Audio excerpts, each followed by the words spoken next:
Hi friends, இன்றைக்கி நம்ம சேனலில் பார்க்க போகிற வீடியோ என்னன்னா அரண்மனை 4 திரைப்படத்தை பற்றி பார்க்க போகிறோம். வாங்க வீடியோக்குள்ளே போகலாம். இந்த படத்தில் யாரையும் நடிச்சிருக்காங்கன்னா ராஷி கண்ணா, தமன்னா, யோகி பாபு, சுந்தர்சி, கோவை சரளா மற்றும் சில பிரபலம்லாம் இந்த படத்தை நடிச்சிருக்காங்க. இந்த படம் பார்த்தீங்கன்னா ஒரு ஹாரர் ட்ராமா மூவி. இந்த படத்தோட டேரக்டர் யாருன்னா சுந்தர்சி அவர்கள் தான் இந்த படத்தை இயக்கியிருக்காரு. படத்துக்கான மியூசிக் டைரக்டர் யாருன்னா ஹிப் ஆஃப் தமிழ் ஆதி அவர்கள் தான் இந்த படத்துக்கு இசை அமைச்சிருக்காரு. அதுக்கப்புறம் வந்து இந்த படத்துக்கான ஷூட்டிங்லாம் ஸ்டார்ட் பண்ணி கிட்டத்தட்ட கம்ப்ளீட் பண்ணிட்டாங்க. அப்புறம் பார்த்தீங்கன்னா இந்த படத்தோட ஃபர்ஸ்ட் லுக் போஸ்டர்லாம் ரிலீஸ் பண்ணியிருந்தாங்க. ஃபர்ஸ்ட் லுக் நல்லா தான் இருந்துச்சு. உங்களுக்கு அந்த ஃபர்ஸ்ட் லுக் போஸ்டர் பிடிச்சுன்னா நம்ம கமெண்ட் பாக்ஸில் கமெண்ட் பண்ணுங்கள்.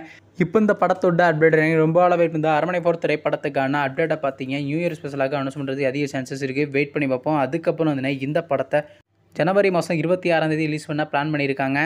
நீங்கள் இந்த அரண்மனை 4 திரைப்படத்துக்காண்டி எவ்வளோ வெயிட் பண்ணிட்டுருக்கீங்கன்னு மற்றும் சுந்தர்சி அவைக்கு வெளிவந்த திரைப்படத்தில் உங்களுக்கு எந்த படம் ரொம்ப பிடிச்சிருந்துச்சுன்னு மேலும் இது போன்ற விஷயம் மறக்காம சேனலையும் சப்ஸ்கிரைப் பண்ணிட்டு மேலே உள்ள பெல் ஐக்கானை கிளிக் கொடுத்து ஆள் கொடுங்க. பார்த்தாங்க நாங்கள் போகிற ஒரு வீடியோ உடனே கூட நோட்டிஃபிகேஷனாக வரும். தேங்க்ஸ் ஃபார் வாட்சிங். நெக்ஸ்ட்டில் சந்திப்போம். Bye by.